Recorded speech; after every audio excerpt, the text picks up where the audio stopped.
Welcome back to Mining the Comments. My name is Christian, and today we'll discuss how information can bring us hope.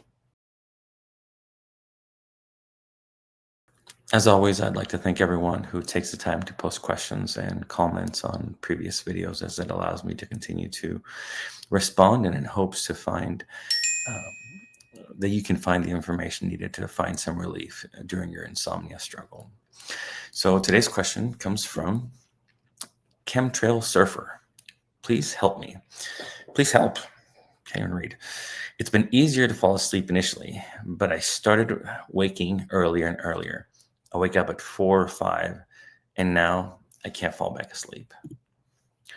I'm afraid it will keep getting earlier, or I won't be able to fall asleep. Then eventually I won't be sleeping at all. So now if I don't fall asleep right at 9:30 p.m., I start to panic. I start the panic cycle. This one. I don't know how much longer I can do this. Most days I feel like I'd rather die. Well, Chemtrail Surfer, thank you for this question. I think this is one of those questions that you hear often, very often. And so hopefully we can address it and help to provide you with some comfort with this. So the first thing I would say that waking up early is absolutely so common with insomnia, right? Whether we can't fall asleep or we fall asleep and we wake up early, or we wake up on repeatedly, constantly, whatever that looks like. The reason for that, right? The reason why this is happening to you is this hyperarousal that's coming, and it's tracking, it's monitoring the environment. We're not feeling safe. We're feeling a sense of danger, or we're feeling a sense of wanting to fix something. So if we're not sleeping well, even if we fall asleep, the brain can still be kind of checking, monitoring, scanning, and even be curious. And so we tend to sometimes, even when we fall asleep, it can feel like a very light sleep, like this hyper sleep. But the reason for this is this hyperarousal. Now, this can, because we keep waking up early and this is uncomfortable and pleasant and we're perceiving this as dangerous, this can set off this level of panic, right? Now, panic will set off the nervous system and put it on this level of high alert, which it continues to monitor. And so notice that this is why we're waking up.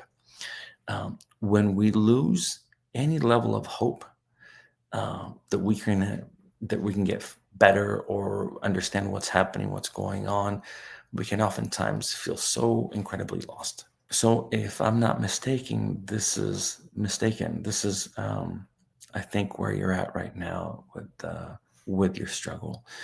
And yeah, if we don't understand what's happening or why we're experiencing this, it can be incredibly frustrating. It can also bring in a tremendous amount of pressure, fear, fatigue. And as the symptoms become more intense and heavier, we start to have physical symptoms. And then all these things continue to reinforce. So what we're dealing with and struggling with is really bad. It's really dangerous and completely understandable. So what can we do? Well, I would say number one, recognize that our need for safety is absolutely critical. We all need to feel safe. We all need to have a sense of safety for us to be able to not have this hyperarousal, this monitoring, this scanning. And if we don't feel safe, if we feel danger or threat or something that we need to fix, then of course we're going to feel this pressure to fix the problem. Now, unfortunately, as our brain is trying to fix the problem, it's using thoughts, feelings, and emotions to get us to start feeling uncomfortable, to figure out a way to solve this. So the problem with this is the brain is triggered to fix a problem that is really difficult to do because sleep is effortless. So we're trying to do something effortless by putting a tremendous amount of effort towards it. See the struggle there. So how can we learn to feel safe? Safety comes from knowing, believing that there isn't anything that we need to do, nothing we need to fix. And so if we believe that wakefulness is a danger, is a threat, we're not going to feel safe. But what if we looked at wakefulness as something unpleasant, uncomfortable, but not a danger, not a threat. The more we can start to understand that being awake can feel unpleasant or uncomfortable, that's totally different than being in a position where there's danger, where you have to fix something, or you have to do something. So I've used this as an example in the past where I said there's a big difference between real danger, a real threat, or perceived. And so, what if I came over to your house and we're having dinner, and I said, you know something? I don't know why, but I just feel like there's a danger. I feel like there's a threat. I feel, bear with me here, that your house is on fire. So, how do we fix that? How do we solve that? Now, if you play along with me and say, oh no, this is terrible. Should we call the fire department? I'm like, oh yeah, we should, because I feel like your house is on fire. Fire department gets here. What are they going to do? What are they going to put out? Yeah, just because it feels uncomfortable, unpleasant, and dangerous doesn't mean it is real. And so, if we can distinguish the difference between real and perceived, when it's the middle of the night, when it's dark, when we wake up early, right? If we don't, let's say in your case, it's 9:30, we're watching the clock, and sleep hasn't happened yet. How we react and respond to this is either telling our brain, our subconscious, our nervous system, whether we are safe or there's danger. And so, if not falling asleep right away is a problem, well, what is the problem? If we start catastrophizing and thinking about all the horrible or dangerous things that are going to happen the following day, notice how heavy the night becomes. Notice all the information we're feeding our brain to believe that this is really serious, that this is really dangerous, and we're not safe. But if we look at the night and, let's say it's 10, 11, whatever time it is, and we're awake, what if we recognize that the feelings and the thoughts are what's really creating all this pressure, this desire to just get away from it all and try and run away somehow from it? But obviously we can't do that. So if we can start to understand that all these sensations, thoughts, and feelings are coming because they're rooted in fear, because they're rooted in us not feeling safe, I think it's a much different way to approach the night. As I was reflecting back on my journey, I started to truly understand that fear was causing all these symptoms. Fear was causing all this monitoring and scanning and this pressure to make sleep happen. And so if I tried to work or fix the symptoms or soften the symptoms, I was never really getting to the root of it, which was the fear and my lack of feeling safe. When I started realizing that the fear was truly perceived, it was incredibly helpful for me to be able to move forward. Now, how did it feel? It didn't feel good because I was still not sleeping. My regular speed bumps, my average speed bump was 2 to 3 nights of zero sleep. And so, of course, doing things the following day didn't feel good. But what I was retraining my brain to do was to understand that the symptoms were coming from a place where I was lacking safety, where I wasn't feeling safe. And the more I didn't feel safe, the more my brain was trying to figure out a way to fix it, a way to do something for us to feel safe again. When I understood this, I chose, and I don't recommend anybody to necessarily follow or do what I did. I'm just telling you about my experience. But when I realized that it was fear-based and it was perceived, not real, I decided to lean into it. I decided to not only maintain the schedule that I already had, but I started to add to it. I started to do volunteer work in the mornings before work. So that was early. And I started doing, I think I mentioned this before, I started doing kickboxing in the evenings. And how did that feel? Physically, I felt completely broken, tired, exhausted, emotionally just not okay. But I would tell myself that this was the way you move through fear, because it is perceived, it is not real. There wasn't any danger, there wasn't any threat. And even with my capacity to drive, I would think, well, of course I can't drive because I'm exhausted. But I also noticed what my capacity was. I realized that I was awake. So the last thing that was going to happen is I wasn't going to fall asleep while I was driving, right? Because I wasn't falling asleep at all anyways.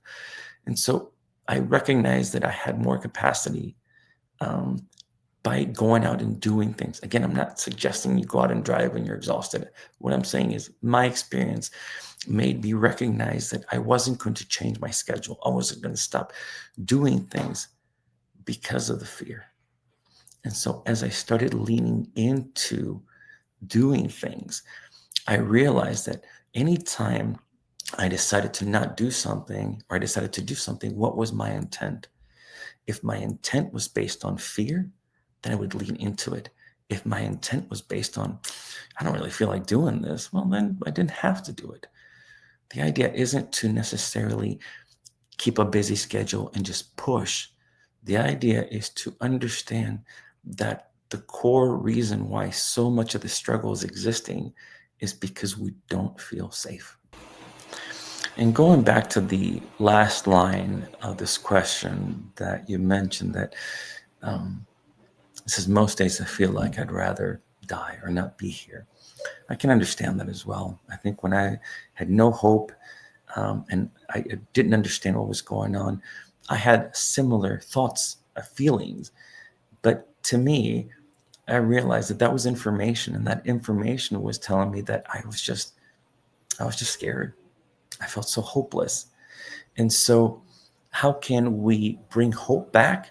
Information, knowledge, understanding how our brain works, what we need, and to distinguish the difference between real and perceived. And if this that we're experiencing is a perceived danger, then the only way this heavy cloud lifts or moves, or we go through it, whatever expression you want to use, is to lean into it and not respond in a way that continues to feed it. And so I certainly feel for you that you're going through this struggle at this time. I can literally taste it. I can feel it. I can smell it. I can put myself back in that moment and feel for you. But have hope that information is what got me through it. And I truly believe that if you implement the teachings that we practice here, the concepts that we have, whether it's by watching videos, reading books, joining the immunity program, whatever it is that you do, but if you start to implement these things and you start to understand that this is all this brain of ours that is just confused and it's just trying to protect us and keep us safe, we can understand that our brain is actually working perfectly. And the idea is not to work harder. The idea is to understand, and as we bring in knowledge and information, how to respond to it differently. And so how do we respond to it differently? If you're not falling asleep at 9:30 p.m., there's no danger, there's no threat. It can feel uncomfortable, it can be unpleasant, but there's nothing that you need to do to fix it. And so if there's nothing that you need to do to fix it, you're just awake. So what can you do while you're awake? Do something that would help pass the time. And that can also include just laying down and resting.